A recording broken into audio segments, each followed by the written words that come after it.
اعوذ باللہ من الشیطان الرجیم بسم اللہ الرحمن الرحیم۔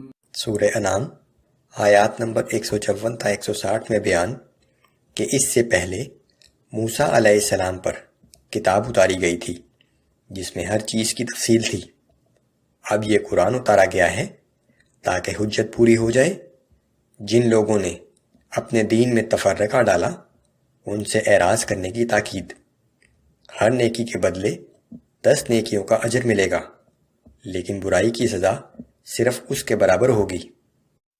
اعوذ باللہ من الشیطان الرجیم ثم آتینا موسى الكتاب تماما على الذي احسن وتفصیلا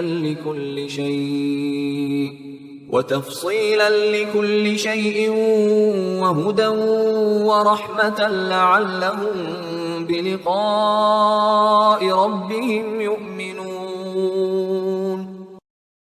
پھر ہم نے موسیٰ کو بھی ایک کتاب عطا کی تھی تاکہ بھلائی کی روش اختیار کرنے والوں پر ہماری نعمت پوری ہو جائے۔ اس کتاب میں ہر ضروری بات کی تفصیل موجود تھی اور وہ سراسر ہدایت اور رحمت تھی تاکہ بنی اسرائیل قیامت کے دن اپنے رب سے ملاقات پر ایمان لے آئیں۔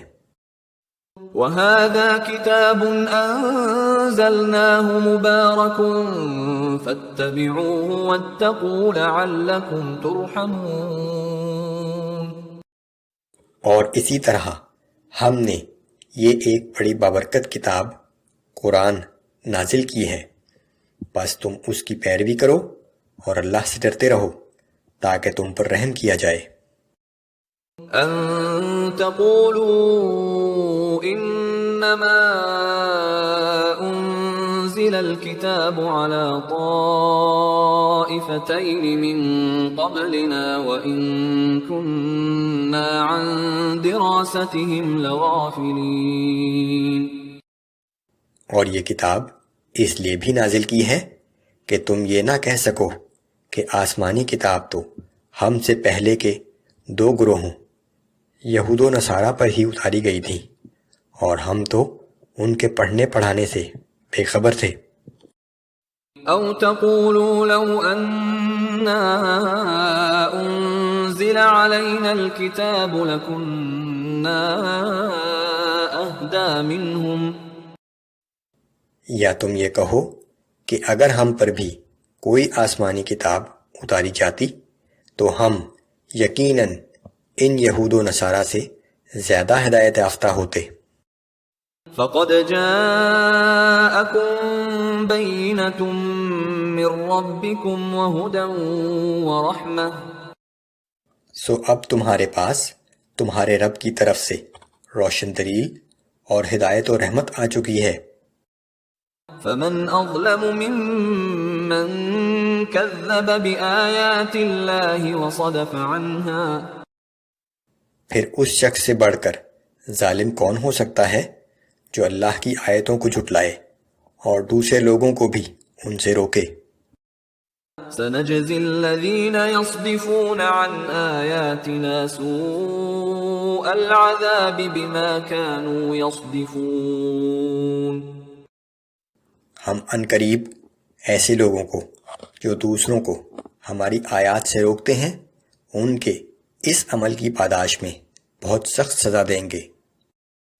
هل ينظرون إلا أن تأتيهم الملائكة أو يأتي ربك أو يأتي بعض آيات ربك، کیا یہ لوگ اسی بات کا انتظار کر رہے ہیں کہ ان کے پاس فرشتے آ جائیں یا خود آپ کا پروردگار آ جائے یا آپ کے رب کی کوئی بڑی نشانی ان کے پاس آ جائے؟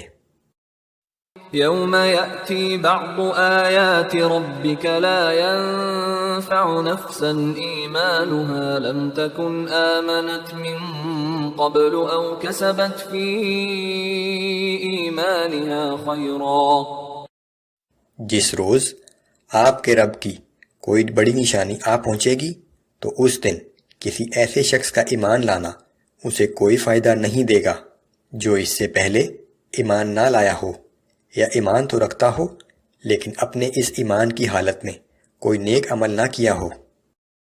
قل انتظروا انا منتظرون۔ اے پیغمبر صلی اللہ علیہ وآلہ وسلم، آپ فرما دیجئے کہ تم بھی انتظار کرو، ہم بھی منتظر ہیں۔ فرشتوں کے آنے سے انسان کی موت مراد ہے، رب کے آنے سے قیامت مراد ہے، جب سب اللہ کے سامنے پیش کیے جائیں گے، اور بڑی نشانی سے قیامت کی نشانیاں مراد ہے، جیسے سورج کا مغرب سے نکلنا۔ ان تمام صورتوں میں نہ توبہ قبول ہوگی نہ ایمان لانا نفع دے گا، کیونکہ انسان کو امتحان کے لیے دیا گیا وقت ختم ہو چکا۔ ان الذين فرقوا دينهم وكانوا شيعا لست منهم في شيء۔ بے شک جن لوگوں نے اپنے دین کے حصے بکھرے کر ڈالے اور وہ مختلف فرقوں میں بٹ گئے، آپ کو ان سے کچھ سروکار نہیں۔ انما امرهم الى الله ثم ينبئهم بما كانوا يفعلون۔